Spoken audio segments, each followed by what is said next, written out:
नमस्कार, आप देख रहे हैं आरडी न्यूज और मैं हूं आपके साथ पूजा।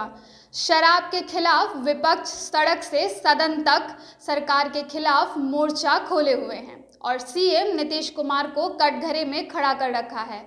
इतना ही नहीं, प्रतिपक्ष के नेता तेजस्वी यादव सत्ता के संरक्षण में बिहार में शराब की होम डिलीवरी का आरोप सदन से सड़क तक लगा चुके हैं। विपक्ष का ये आरोप गलत नहीं है, पटना हाई कोर्ट के 2 आदेशों से साफ हो गया है। दरअसल पटना हाई कोर्ट ने शराब से जुड़े 2 अलग अलग मामलों में 2 आरोपियों के आसानी से छूट जाने पर कड़ी टिप्पणी की है।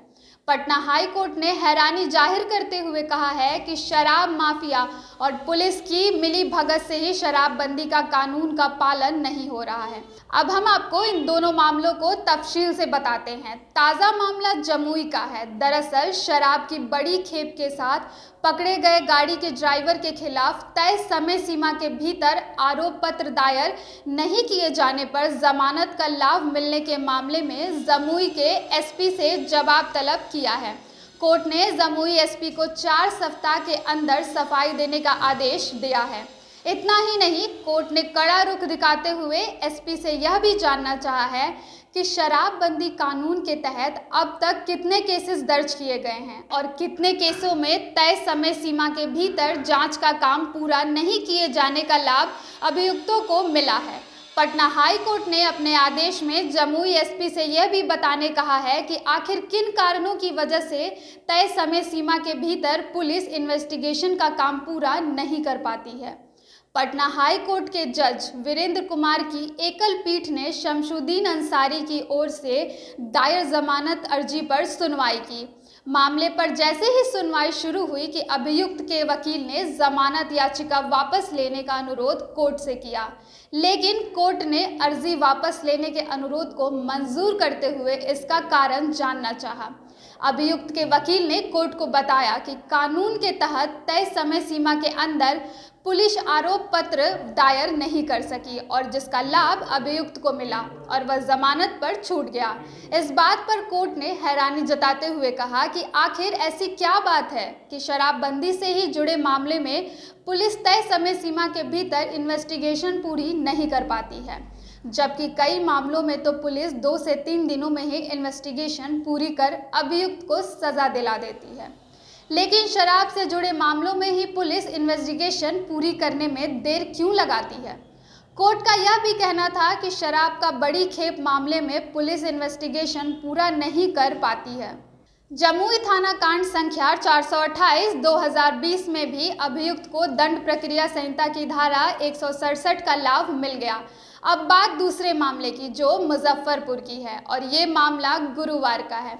मुजफ्फरपुर जिले से जुड़े एक मामले में भी अभियुक्त को निचली अदालत से दंड प्रक्रिया संहिता की धारा 167 के आरोप पत्र नहीं दायर किए जाने पर अभियुक्त को जमानत मिल गई थी। हम आपको बता दें कि 450 लीटर शराब जब्ती का आरोपी के बिना नियमित जमानत के छूटने पर पटना हाई कोर्ट ने हैरानी जाहिर करते हुए कहा कि शराब माफिया और पुलिस के मिली भगत से ही शराबबंदी कानून का पालन नहीं हो रहा है। यह टिप्पणी न्यायाधीश वीरेंद्र कुमार की एकल पीठ ने उस समय की जब मुजफ्फरपुर के एक अभियुक्त जितेंद्र राय उर्फ जितेंद्र यादव के वकील ने बिना बहस के ही जमानत अर्जी वापस ले ली। वकील ने कोर्ट को बताया कि निर्धारित समय के भीतर 60 दिन में पुलिस ने अभियुक्त के खिलाफ आरोप पत्र दायर नहीं किया, जिससे भारत दंड प्रक्रिया संहिता की धारा 167 का लाभ मिल गया। बहरहाल इस प्रकरण पे कोर्ट ने 4 अप्रैल को मुजफ्फरपुर के वरीय आरक्षी अधीक्षक को कोर्ट में हाजिर होने का निर्देश दिया है। कोर्ट में उन्हें हाजिर होकर बताना होगा कि आखिर किस कारण पुलिस अनुसंधान कार्य पूरा नहीं कर सकी और अभियुक्त को लाभ मिल गया। जैसा कि आप जानते हैं कि राज्य में शराब पर जमकर राजनीति हो रही है। पुलिसिया कार्रवाई पर हाई कोर्ट और विपक्ष ने सवाल खड़े कर दिए हैं। इसकी वजह से सरकार की मंशा पर सवाल खड़े हो रहे हैं। प्रदेश सरकार में बीजेपी कोर्ट से मंत्री राम सूरत राय के भाई की जमीन पर मिले शराब की बड़ी खेप मामले में विपक्ष सरकार से कार्रवाई की मांग कर रही है। विपक्ष का कहना है कि जिस जमीन पर शराब मिले हैं उस पर पुलिस चौकी बनाई जाए। विपक्ष ने पुलिस पर पूरे मामले को रफा दफा करने का भी आरोप लगाया है। इधर पटना हाई कोर्ट ने भी शराब जब्ती के 2 आरोपी के बिना नियमित जमानत छूटने पर हैरानी जाहिर करते पुलिस की कार्रवाई पर कड़ी टिप्पणी की है। शराबबंदी पर बिहार में विपक्षी दलों का आरोप है कि मुख्यमंत्री नीतीश कुमार की कथनी और करनी में फर्क है। मंत्री के भाई की जमीन पर शराब मिलने के मामले में पुलिसिया कार्रवाई पर नेता प्रतिपक्ष तेजस्वी यादव ने कहा, अब तक कोई कार्रवाई नहीं हुई है, जबकि सरकार का नियम है कि जिस जमीन पर शराब मिलेगा वहां थाना या विद्यालय बनाया जाएगा। लेकिन सरकार के मंत्री रामसूरत राय के भाई की जमीन पर मिले शराब की बड़ी खेप के बाद भी सत्ता संरक्षण के कारण पुलिस कार्रवाई नहीं कर रही है। उन्होंने पुलिसिया कार्रवाई पर सवाल खड़ा करते हुए कहा है कि नीतीश सरकार ने आखिर 4 महीने तक इस संबंध में कार्रवाई क्यों नहीं की। बिहार के चर्चित खजूरबनी शराब कांड के 9 दोषियों को कोर्ट ने फांसी की सजा सुनाई और इसी मामले में 4 महिलाओं को उम्र कैद की सजा। यह मामला बिहार के गोपालगंज से जुड़ा है। गोपालगंज के एडीजे 2 की कोर्ट ने जहरीली शराब मामले में 26 फरवरी 2021 को 13 लोगों को दोषी करार दिया था। इनमें से 11 अभी तक जेल में हैं, जबकि 2 फरार चल रहे हैं। फरार चल रहे दोषियों की गिरफ्तारी के लिए नए सिरे से वारंट जारी किए गए हैं। गौरतलब है कि 16 अगस्त 2016 को कच्ची शराब पीने से 19 लोगों की मौत हुई थी। यह घटना थाने से महज 2 किलोमीटर की दूरी पर हुई थी।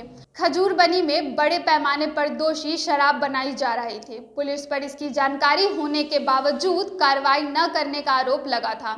इसके बाद 12 जून 2020 को बिहार के डीजीपी ने इस मामले में 21 पुलिस वालों को बर्खास्त कर दिया था। लेकिन इसी साल 14 जनवरी को हाई कोर्ट ने इनमें से 1 इंस्पेक्टर समेत 5 पुलिसकर्मियों की बर्खास्तगी का आदेश रद्द कर दिया था। हाई कोर्ट के इस आदेश से बाकी 16 पुलिस वालों की बर्खास्तगी का आदेश भी निरस्त हो गया था। इसी तरह की तमाम खबरों को देखने के लिए आप देखते रहिए आरएडी न्यूज़। तब तक के लिए धन्यवाद।